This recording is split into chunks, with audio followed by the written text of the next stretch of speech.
Hey guys, JadeArrow here with another expert arena game.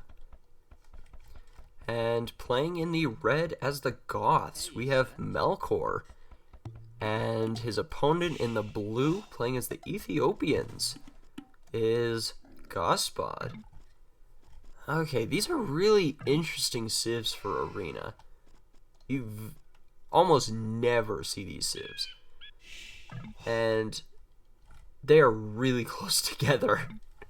They're so close. Oh my gosh. Okay, this is gonna be crazy. So both these civs on arena are more geared towards late game. And you can see them chatting. They're talking about it. Yes. And so the Goths, we all know what they do. Build up to the Imperial Age, start flooding with infantry.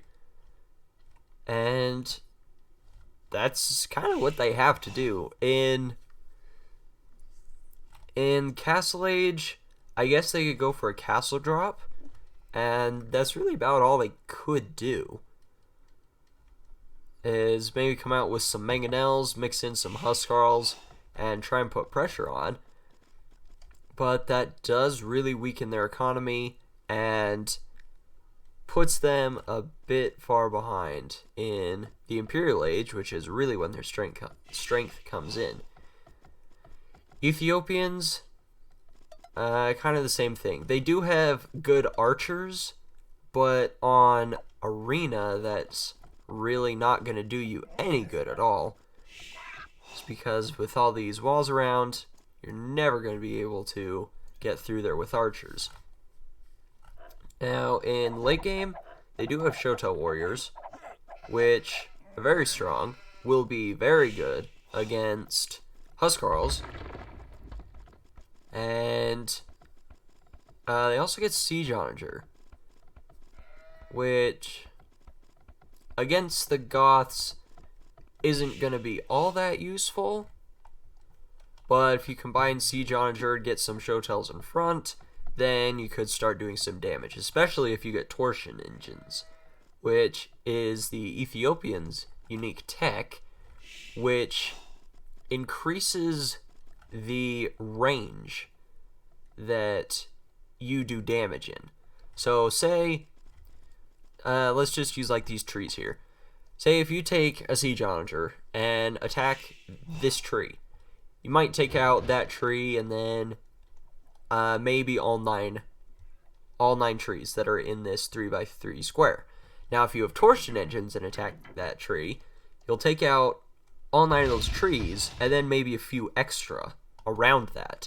So it doesn't increase the damage that you do, it just increases the area that you do that damage in, which is actually really cool. I really love using that tech, especially if you're up against like the Britons or like the Mayans, not so much, but against an archer civ that you can really just be in awe of how amazing and destructive that tech is. Now, being this close together, I'm curious to see what they try and do here. There is a gold in between them. There is a tower hop potential on Melkor. Tower hop will occur on arena when you have a gate, at least one, on the corner of your walls here. If there's 2 gates, it'll work. If there's a gate and a wall like this, it'll work, but it won't work if you have 2 walls together like we see on Gospod's walls. And what will happen is you'll build a tower on the tile right in between those 2 gates, right on this tile here, and you'll garrison your villagers inside, set the gather point on the other side of the gates, and then ungarrison and your villagers will hop across the gates.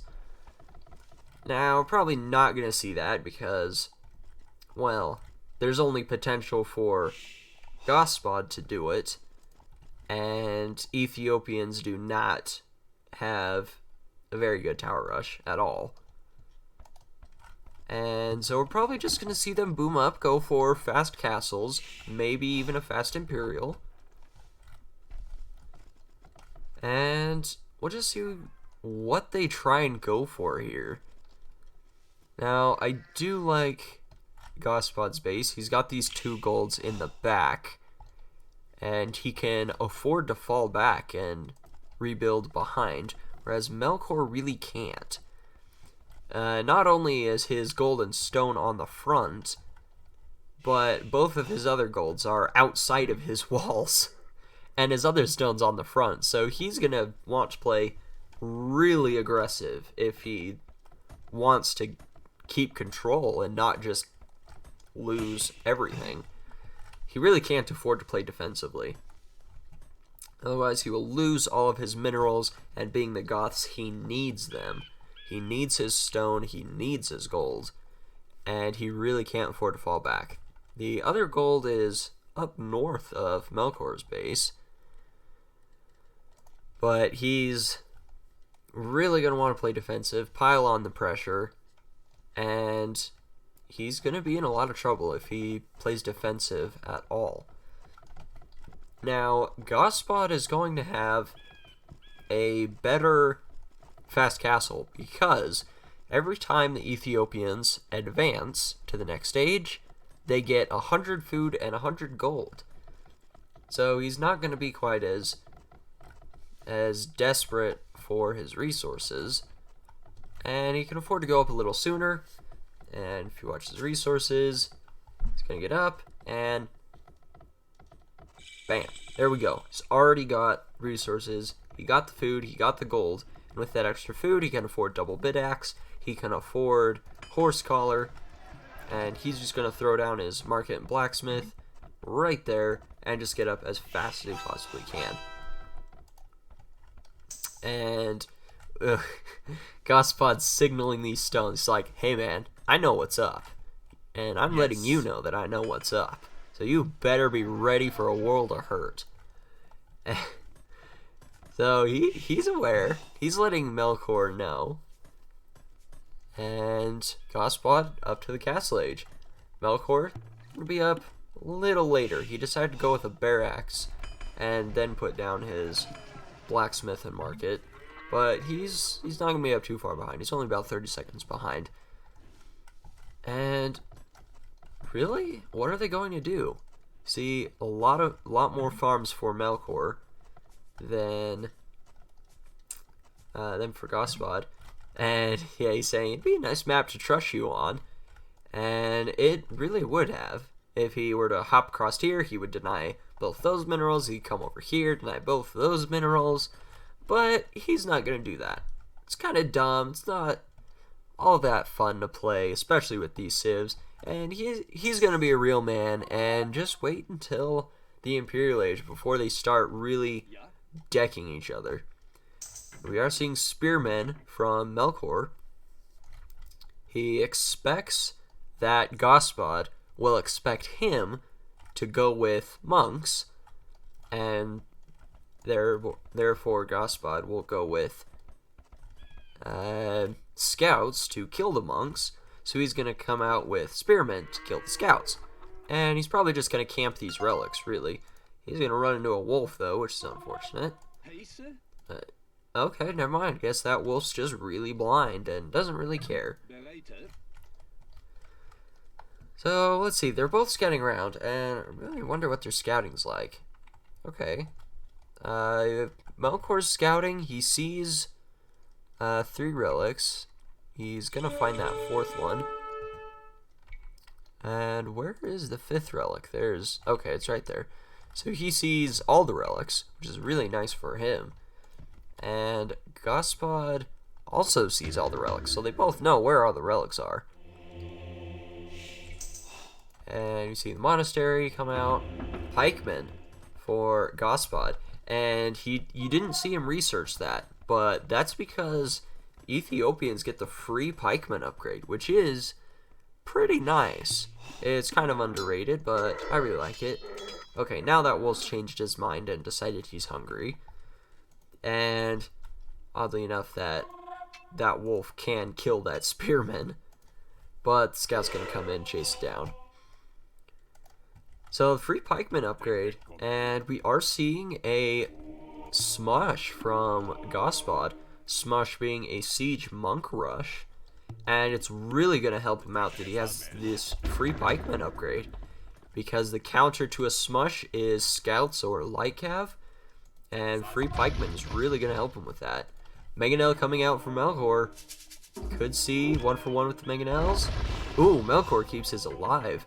But a conversion on that spearman for Gospod almost chased it down and got him. We are seeing siege and monks from Melkor as well. And Melkor's camping this relic. He does not want Gospod to get it. And ooh, he tried to attack ground, but that monk stayed alive. And he lost his Mangonel.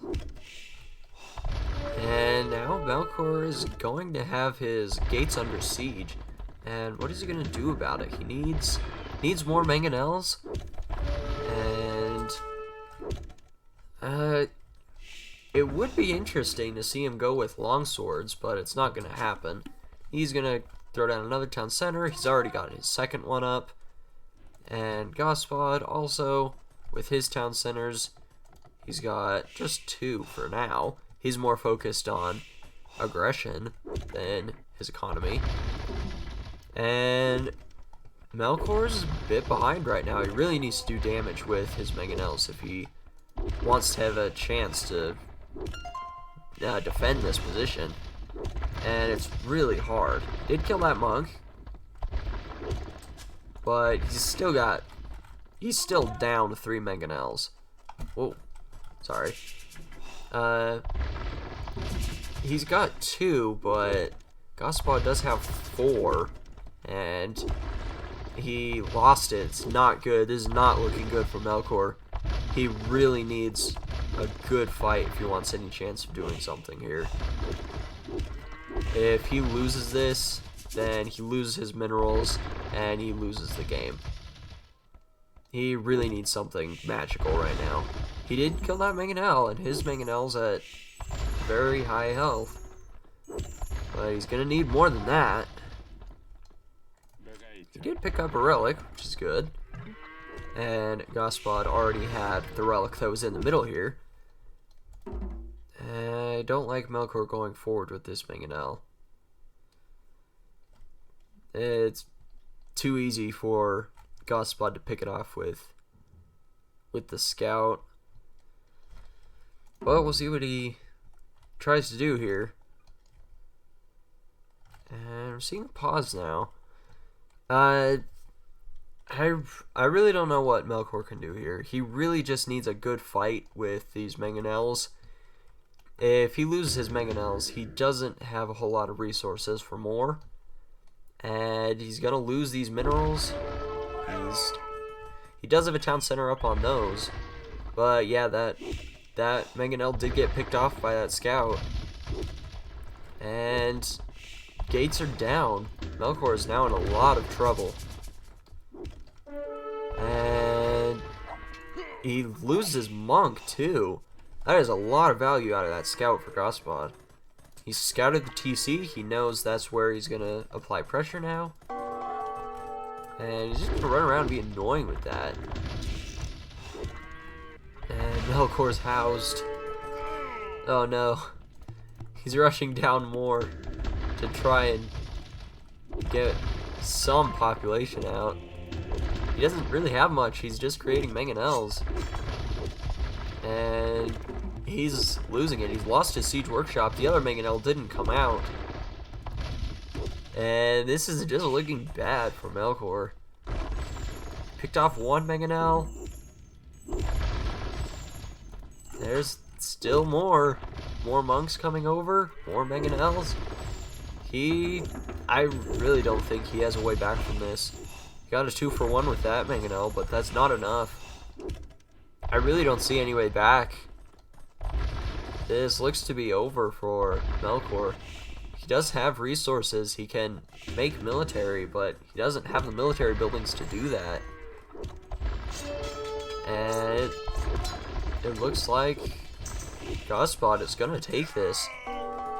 If Melkor doesn't do something and get a really good fight soon, it's going to be over for him. And I don't know how that Miguel's not dead. There we go. Finally goes down. He's going to repair it. And, ooh, okay, that's something. He's taken out 2 Mangonels, 3 Mangonels, and only lost 1. Okay, okay, that's something. He's got a chance. He can do this. And Scorpion now for Gospod. It's an interesting choice, but whatever, I suppose. I'm not really sure why he did that. I think maybe he anticipated Spearmen to be coming out for Melkor. Did lose that Mangonel though. He's only got 1, and he's got a couple more on the way. Nice attack ground on those pikemen, but the monks are just going to heal them up. This is still looking rough.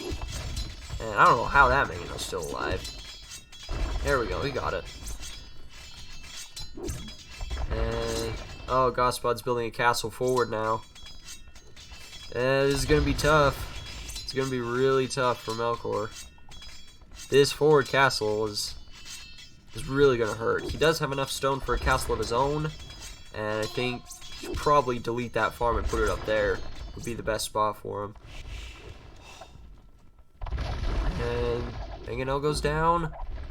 TC is going to protect that Mangonel and kill a pikeman or 2. And this is still looking really dicey for Melkor. And he's going to attack. He's not quite going to get it.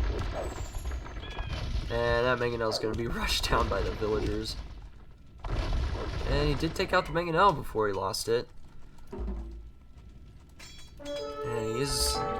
Gospod is going to lose those pikemen. Castle now going up for Melkor. He's going to get up there. And it's going to go up, but I think more down here would have been better for him. And 1 for 1 with the Mangonels. But, oof, I don't know. They're both advancing to the Imperial Age at the same time. Wow. That is crazy. Even though Gospod put a lot more into his military and is down by more than 20 villagers, there's still the same time on the Imperial Age. That is crazy. Wow, it just goes to show you how good these players are, that even though they're focused on all this military, they're trying to balance their economy, they can still get up to the Imperial Age at a reasonable time, too. Let's see, Huskarl's now coming out for Melkor. I didn't see him get any defensive upgrades, so I think they're just gonna have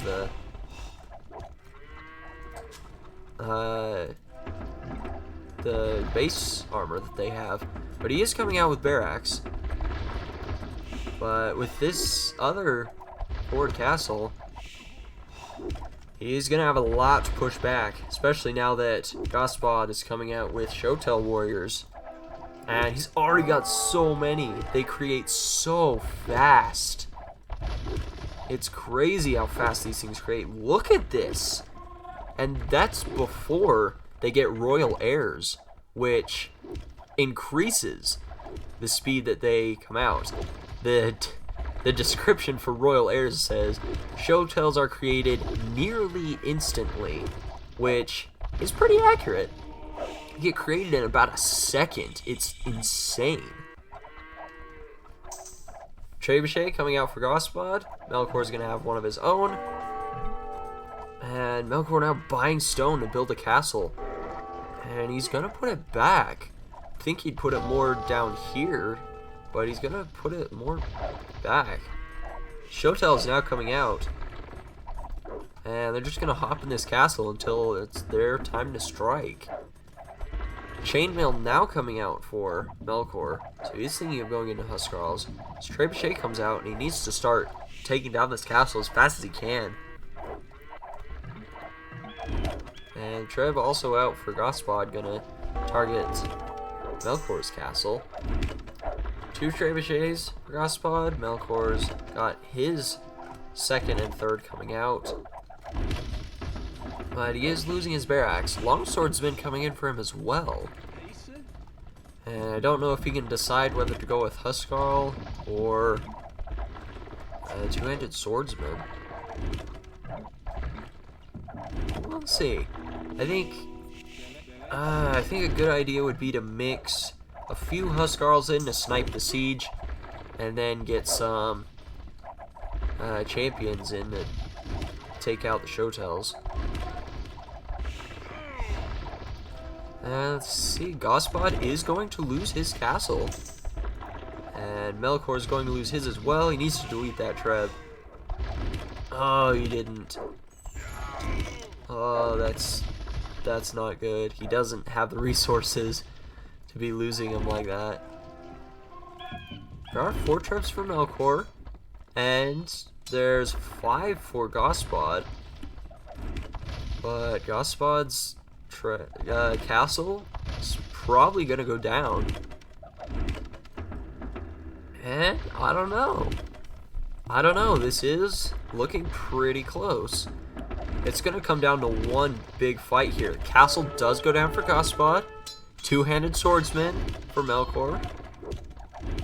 And I don't know. This is looking really close. Now, Melkor, behind all this, has been farming like crazy back here. And if Gospod were to loop around with a few Showtells, this would be entirely destroyed and be GG for Melkor.